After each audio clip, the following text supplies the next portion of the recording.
रविंद्र सिंह भाटी से बदला लेना है तो उसे हरा दो, ये कहना है कांग्रेस नेता फतेह खान का, जो खुद शिव विधानसभा से निर्दलीय लड़े थे क्योंकि उनकी टिकट काट दी गई थी। खैर, फतेह खान बेशक चुनाव हार गए हों, पर राजनीतिक हार की टीस अभी भी नजर आती है। मामला कुछ यूं है कि राजस्थान में चल रही पंचायती राज पुनर्गठन प्रक्रिया के विरोध में बाड़मेर जिले में कांग्रेस पार्टी ने मंगलवार को सड़कों पर उतरकर जोरदार प्रदर्शन किया। इसी दौरान पूर्व कांग्रेस जिला अध्यक्ष फतेह खान ने शिव विधायक रविंद्र सिंह भाटी पर तीखा तंज कसा। लोगों को परेशान करने के लिए उदाहरण तो मेरे पास पूरा है, मेरे विधानसभा के सभी गांवों की मेरे पास जानकारी भी है। लेकिन एक और बात बताना चाहूंगा, मेरे को सीधा करने के लिए मेरे गुरु आदरणीय अमीन साहब को और हमारे लोकप्रिय विधायक रविंद्र सिंह को भी बहुत दूर से उठा करके रामसर में डाल दिया। ये कोई तरीका है उनका? अगर रविंद्र सिंह से बदला लेना उसको हरा दो, उनसे नहीं हारेगा मैं उसको हरा दूंगा आने वाले चुनाव में। चिंता क्यों करते हो आप लोग? आप चिंता क्यों करते हो? उनको उठा करके रामसर में डाल करके और हमसे सीधा झगड़ा करा के प्रधान में, प्रधान को झगड़ा करने की जगह होती है क्या? जब उनके काबू में वहां नेता लोग नहीं आ रहे, उनको परेशान करने के लिए जो एक समिति से उठा करके दूसरी समिति में डाला जा रहा है, ये नियतन रूप से गलत है। इसको हम चैलेंज करते हैं और प्रशासन को ये कहना चाहते हैं, जो लोगों की सुविधा उनको वहीं रखा जाए। उसमें चाहे आदरणीय अमीन साहब हो, चाहे रविंद्र सिंह हो, चाहे किसी पार्टी का कोई नेता हो, उनकी सुविधा हो वहां रखा जाए। पहले जो परिश्रम हुआ पिछली बार, एक भी परिवेदना किसी की नहीं आई, किसी ने कोई ज्यादा शिकायत नहीं की, छोटी मोटी शिकायतों को छोड़कर। इस बार आप देख रहे होंगे, मैं पत्रकार बंधुओं को बताना चाहूंगा, कलेक्ट्रेट में हमेशा हजारों विषय के लोग आते हैं और प्रशासन ने भी पता नहीं क्यों इतना क्या दबाव इनके ऊपर आंखें मूंद ली है। पहले का 2500, फिर का 2000, फिर का 10% छूट, फिर का 20% छूट, अब 1200 पे आप पंचायत बना रहे। हाँ, विशेष परिस्थिति में आप बना सकते हो, ऐसी कोई परिस्थिति नहीं।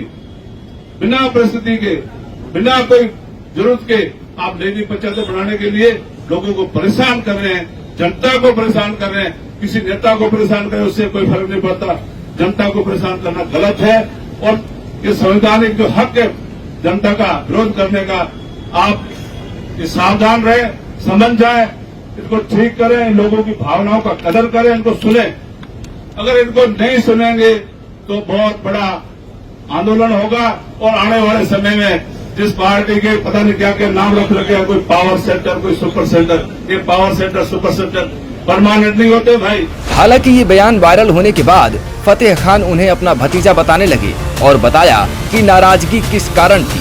तो पहले आप ये बयान सुनिए। साथी कहे जब मेरे वैसे छोटे लगते हैं, हमारे विधायक महोदय हैं, मेरे वैसे पिताजी मेरे साथ पढ़ते, मेरे भतीजे, उनके भर्षणे के 12 गांव बोले जाते हैं, 4 समिति में भेज दिए। वो हमेशा कहते थे हम लांठा हैं, पता नहीं कहाँ आवाज दब गई। एक बार भी आकर के ज्ञापन तो देते।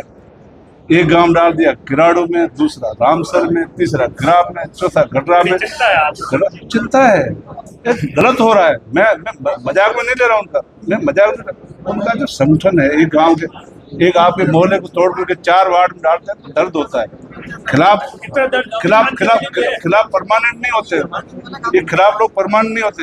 अमीन खान जी का पुलिस थाना गिराव, पंचायत समिति उनके पोते प्रधान गडरा रोड के, उनको उठा करके रामसर में डाल दिया। ये खुद चाहते हैं तो अलग बात है, लेकिन उन्होंने कई बार आकर के पुलिस महोदय कह रहे, हमने ऐतराज पेश किया, उन्होंने भी ऐतराज पेश किया, मैंने भी ऐतराज पेश किया। भाई जो इतने सीनियर आदमी हैं, उन्होंने आज तक लोगों की सेवा की है, उन लोग जो चाहे वहाँ रहे। एमएलए साहब जहाँ चाहे वहाँ रहना चाहिए। इस राज्य में किसी एमएलए की भी नहीं सुनी जाती है, पूरे एमएलए की नहीं सुनी जाती है। इतना अन्याय, इतना क्रूरता। आपने जिसको बहुत बड़ा सेंटर बना रखा है, जिसका नाम आपने दे रखा है, ऐसे सेंटर लंबे नहीं चलते हैं। उनको भविष्य में राजनीति करनी है तो न्याय पे आना चाहिए। अभी पावर की बात नहीं होती। परिसम्मन पिछले मेरे देखते 2 बार हो गए। यहाँ कलेक्टर महोदय बैठे हैं, पहले कलेक्टर ने बाकायदा न्याय की बात की। कांग्रेस वाला लेके आए, कोई गलत उसको मना किया, नहीं आप गलत करें, सही ये होगा, न्याय ये कहता है उसमें होना चाहिए। अब आपको उम्मीद है? लेकिन आज कलेक्टर साहब ने ये बात सुनाई, कलेक्टर साहब ने कहा यहाँ भी न्याय होगा। हम उम्मीद करते हैं कलेक्टर साहब से और हमने ज्ञापन दिया, न्याय होगा। न्याय नहीं होगा तो संघर्ष का रास्ता खुला है, संघर्ष करें। फिलहाल बाड़मेर में कांग्रेस के इस प्रदर्शन ने पंचायती राज पुनर्गठन के मुद्दे को गरमा दिया है। अब देखना होगा कि इस मामले में सरकार क्या अपना फैसला बदलती है या फिर अपने फैसले पर अडिग रहेगी।